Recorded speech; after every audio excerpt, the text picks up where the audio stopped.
In this video, we will go over a nursing case study. Since the new generation Nclex will implement a 6-layer clinical judgment model to prepare students for real-world medical scenarios, this case study is a great practice tool. All answers will be at the end of the video, so be sure to write them down as you go. Now let's begin. A 68-year-old female patient is admitted to the hospital with complaints of fatigue, confusion, and muscle weakness. Her medical history includes hypertension, chronic kidney disease, and recent treatment with diuretics. On examination, she is alert but disoriented, with a heart rate of 90 beats per minute and a blood pressure of 130 over 80 millimeters of mercury. Laboratory results reveal a serum sodium level of 120 milliequivalents per liter and a serum osmolality of 260 milliosmoles per kilogram. True or false? Hyponatremia is defined as a serum sodium level less than 135 milliequivalents per liter. True or false? Diuretics can be a contributing factor to hyponatremia. True or false? Neurological symptoms such as confusion are uncommon in hyponatremia. True or false? Rapid correction of hyponatremia is safe and prevents complications. Which of the following is the most common cause of hyponatremia in hospitalized patients? Is it A. Dehydration, B. Syndrome of inappropriate antidiuretic hormone secretion, SIADH, or C. Diabetes insipidus, D. Hyperaldosteronism? What is the most appropriate initial treatment for severe symptomatic hyponatremia? Is it A. 0.45% saline, B. 3% hypertonic saline, C. Normal saline, or D. Oral sodium supplementation?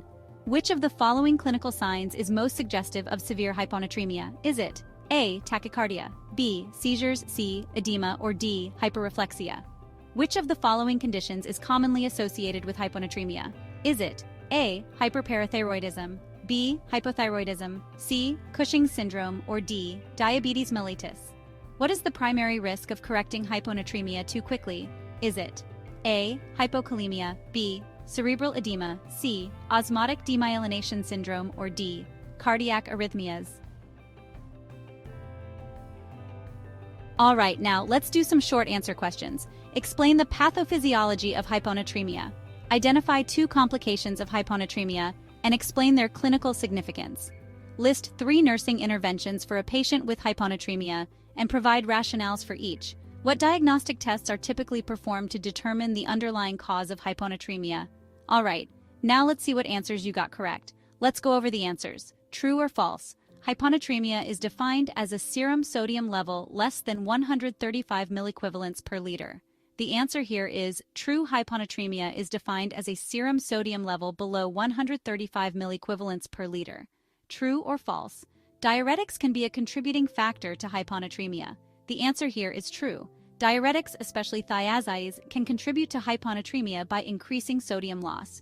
True or false? Neurological symptoms such as confusion are uncommon in hyponatremia. The answer here is false. Neurological symptoms such as confusion, seizures, and coma are common in severe hyponatremia. True or false? Rapid correction of hyponatremia is safe and prevents complications. The answer here is false. Rapid correction of hyponatremia can lead to osmotic demyelination syndrome, ODS. Which of the following is the most common cause of hyponatremia in hospitalized patients? Is it A. Dehydration, B. Syndrome of inappropriate antidiuretic hormone secretion, SIADH, or C. Diabetes insipidus, D. Hyperaldosteronism? And the answer for this question is B. Syndrome of inappropriate antidiuretic hormone secretion, SIADH. SIAD is a leading cause of hyponatremia in hospitalized patients. What is the most appropriate initial treatment for severe symptomatic hyponatremia? Is it A.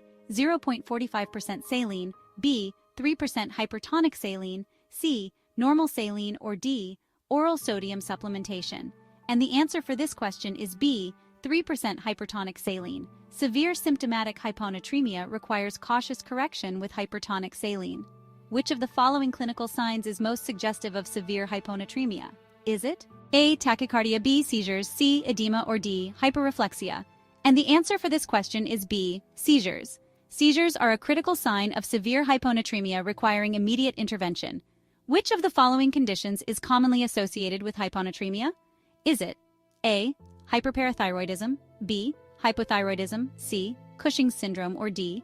diabetes mellitus? And the answer for this question is B, hypothyroidism. Hypothyroidism is commonly associated with hyponatremia due to decreased renal water excretion. What is the primary risk of correcting hyponatremia too quickly? Is it A, hypokalemia, B, cerebral edema, C, osmotic demyelination syndrome, or D, cardiac arrhythmias? And the answer for this question is C, osmotic demyelination syndrome, ODS. ODS is a serious risk of overly rapid correction of hyponatremia. Explain the pathophysiology of hyponatremia. Pathophysiology. Hyponatremia occurs when there is an imbalance between water and sodium levels, often due to increased water retention, for example, CADH, or sodium loss, for example, diuretics. This leads to cellular swelling, particularly in the brain, resulting in neurological symptoms. Identify 2 complications of hyponatremia and explain their clinical significance. Complications: seizures due to cerebral edema and increased intracranial pressure.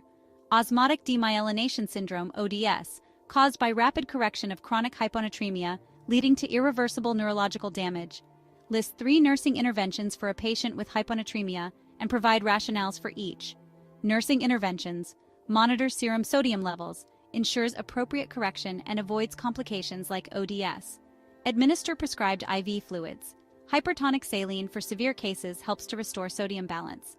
Assess neurological status. Detects early signs of worsening cerebral edema or improvement after treatment. What diagnostic tests are typically performed to determine the underlying cause of hyponatremia? Diagnostic tests. Common tests include serum osmolality, urine sodium, thyroid function tests, and cortisol levels to identify the underlying cause of hyponatremia. Alright, well, that ends this video. How did you do? Leave a comment saying which questions you got right or study tips for this topic. We'll see you in the next video.